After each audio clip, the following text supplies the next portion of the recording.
Hi, welcome back to the channel. Thanks for joining me. So first off, I'd just like to quickly say a massive thank you to everyone who watched my previous video about the less than good pressings that I bought recently.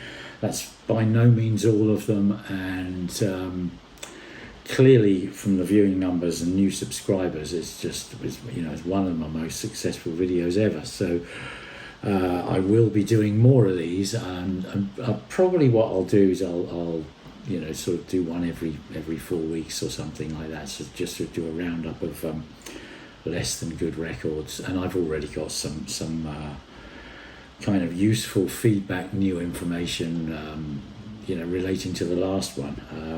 I did go out and I bought a copy of, found a copy. They're not easy to find. That's the thing, of Sade's Love Deluxe, an original. And I will go into much more detail on that in a future video. But of course, buying old records as well. The subject of record cleaning, it really comes up, and that will probably be the next video. I'll do a follow-up on my sort of record cleaning video series, of which I've done, I think, 5 videos already. So do go and search those out if you're interested in that realm of record collecting and record listening, so to speak. But what I want to cover today is two records and a label, so to speak. So to be specific about the two records, it is Waltz for Debbie and Bill Evans' trio at the Village, Sunday at the Village Vanguard. Now, these two records are released on the OJC label, which I will go into a bit more detail about in a minute. But I've just only very recently covered these because they're also very recently released on the Analogue Productions UHQR label.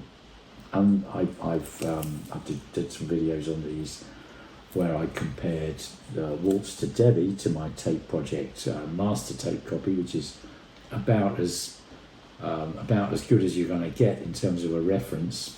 And the Sunday at the Village Vanguard I compared to my Mobile Fidelity One Step, which was quite interesting because it sort of reveals how there is a definite kind of colour and character to the MoFi recordings.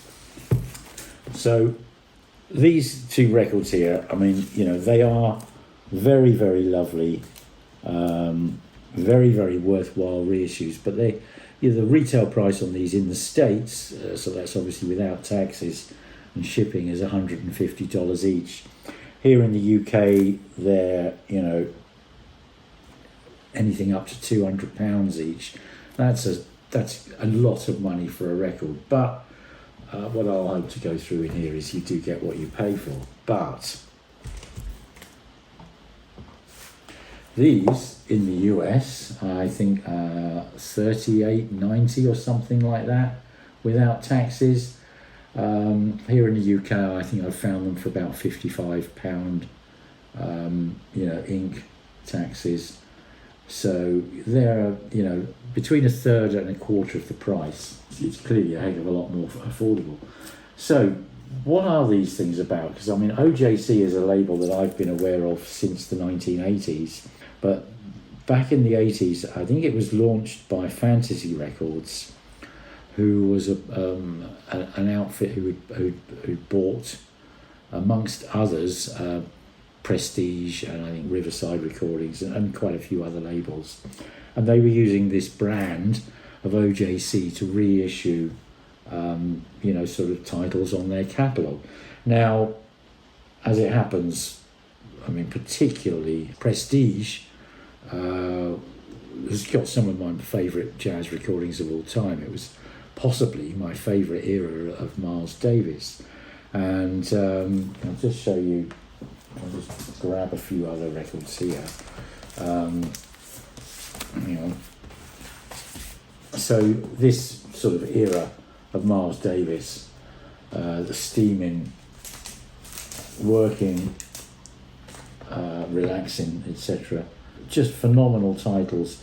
And this is an original, well, it's a reprint, but it's a 1989 remaster on the OJC label. And this is the sort of OJC that I was familiar with. And I have got, I'll just show you a couple of other notable records. Sonny Rollins' Way Out West, again, it's a phenomenal record.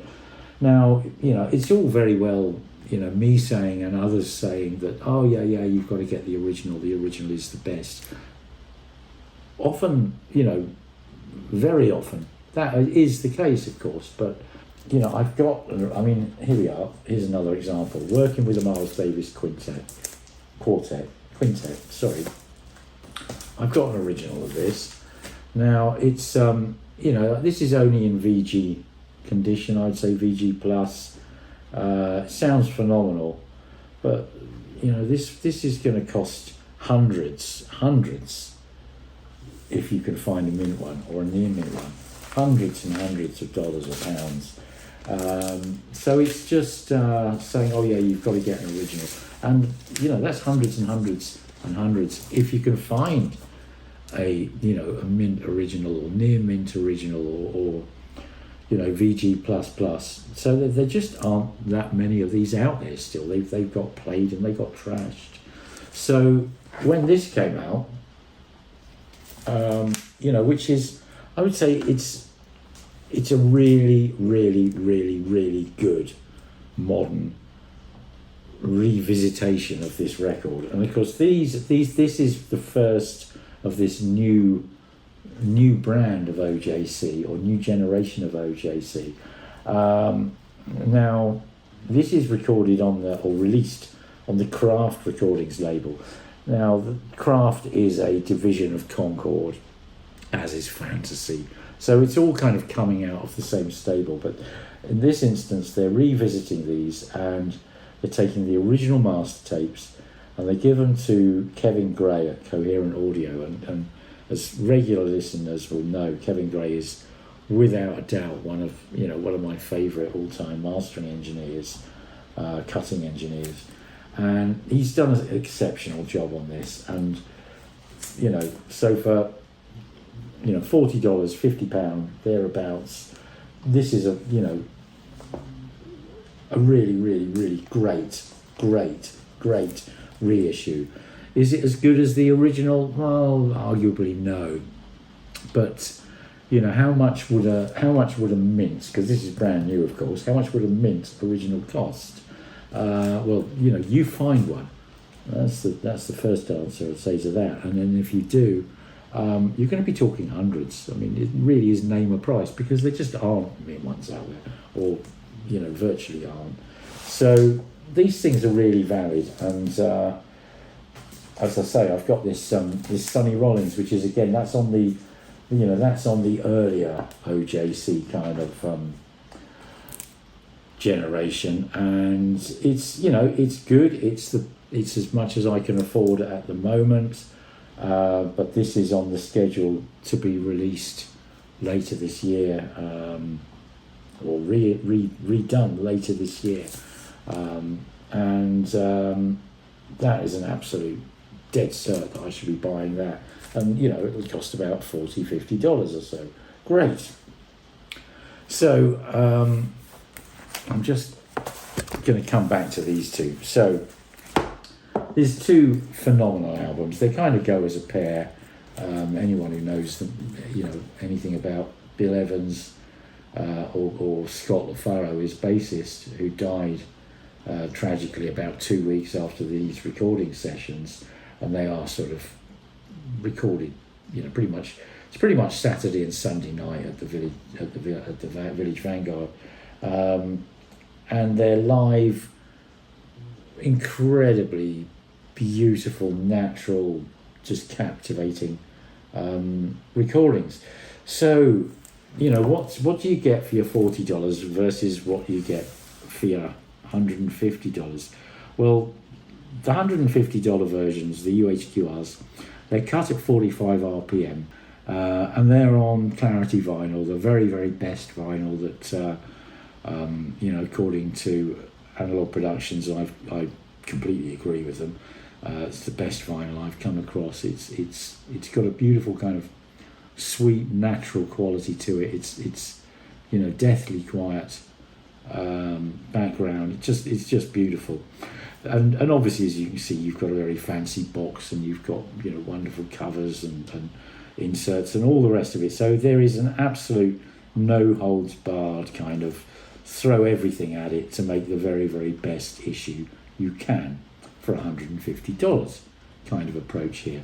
And by all means, check my reviews out on these, and I'd say pretty much they succeed. So what do you get for, what are these about? Well, I mean, the first thing I'll say is that, the covers here are very, very nice. They're very solid card. You still get your record in a really, really, basically the same quality of inner sleeve. It's pressed on very decent vinyl at RTI, who's, certainly in the top league, the premier division of pressing plants, and they're cut by Kevin Gray from the original Analog tapes. Now,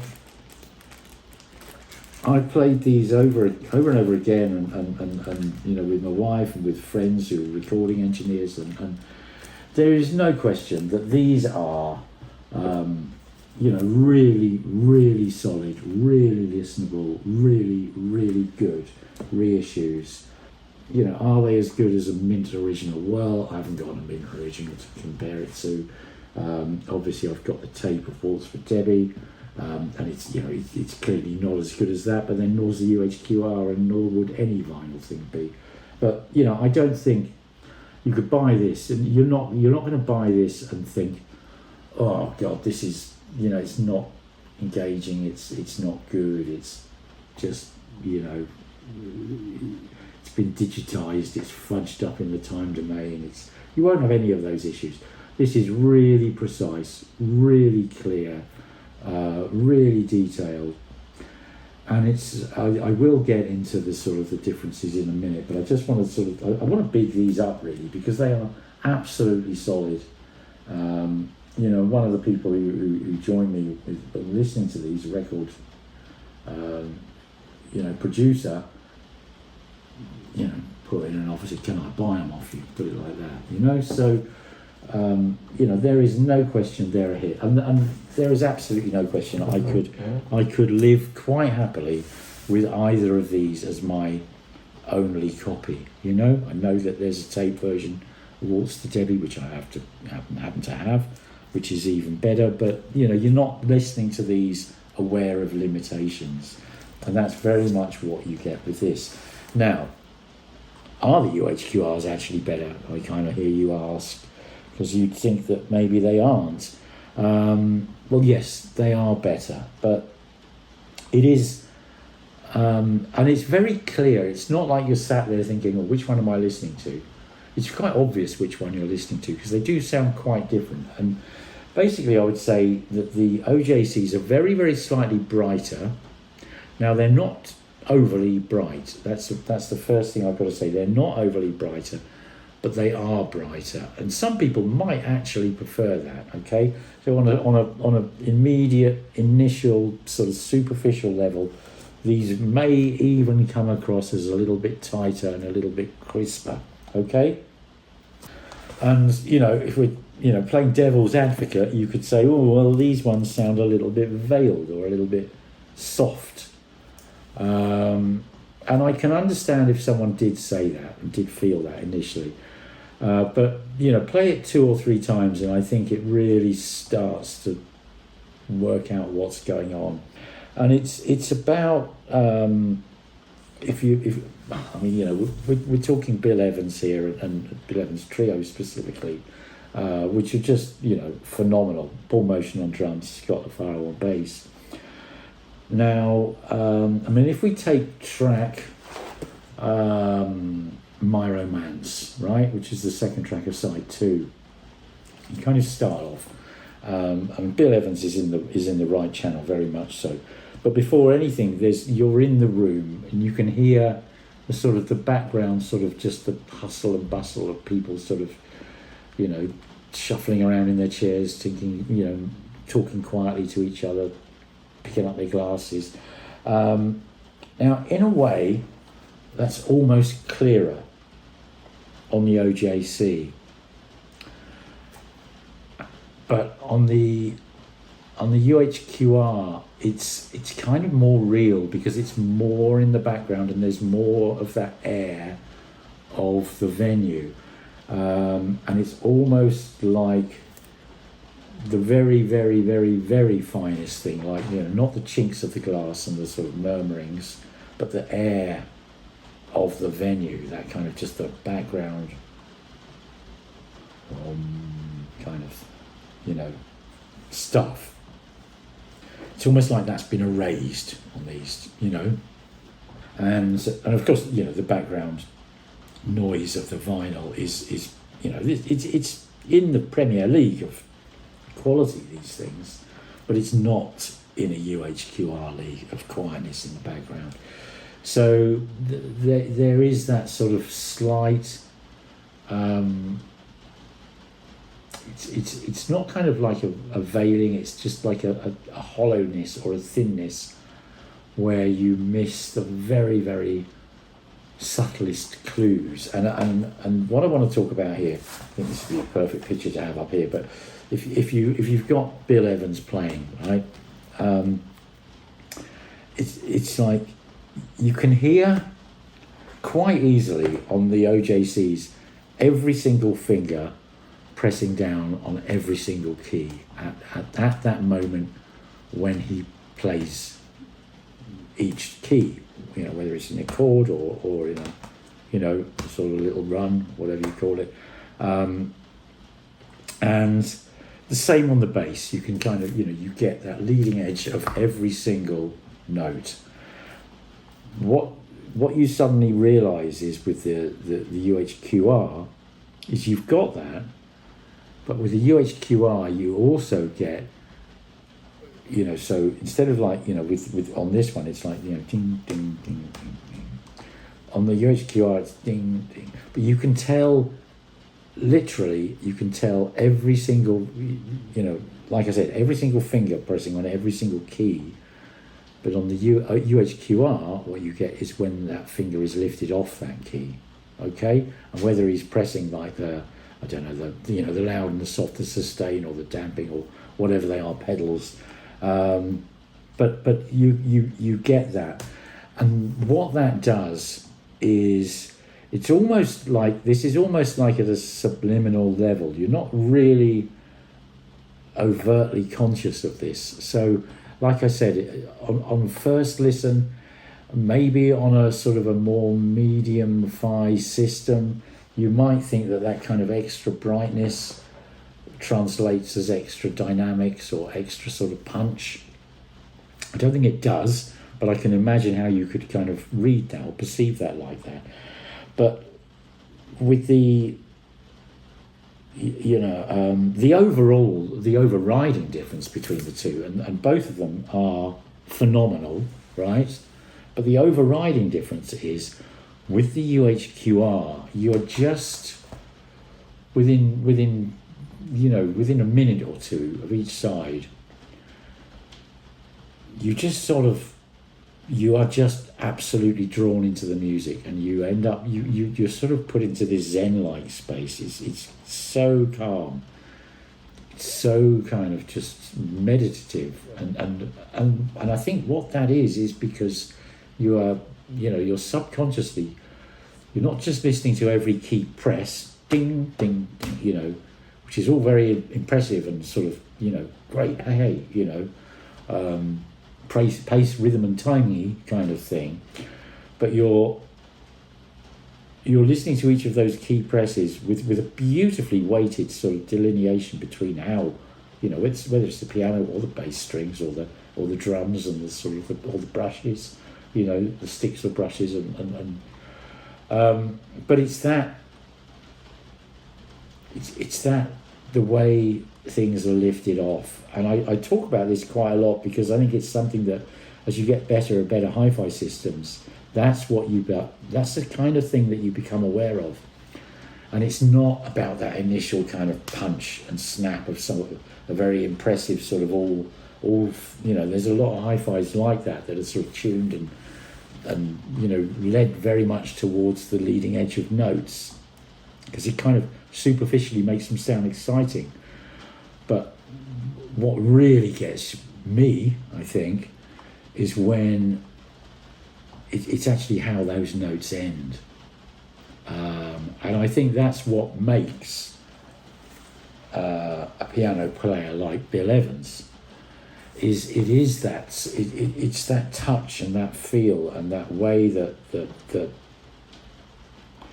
one note might be carrying on with its sustain and the colour and the body and the sort of the wonderful resonance of that note, and then he'll bring in the next note as that one decays, or he might stop that previous note just quarter of a second, or just an Evans, we'll call it. It's a moment of time that is perfect, and that the great man has decided through feel and intuition, I think, and that's where the UHQRs win out over the OJCs. And it's not just where they win out over the OJCs. I think this is where they win out over even regular original pressings in many instances. Not all of them are better than original pressings, but they're bloody close. But some of them are better than original pressings.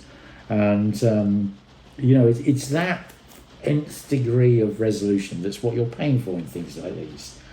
But this is the subject of the conversation today. And we've talked about those already, and these like I said, it's not close in so much as you listen to one, you listen to another. If you're told what they are, and then you get to, a third listen, and we'll keep you in the dark as to which one. It's pretty obvious which one they are because they sound quite different.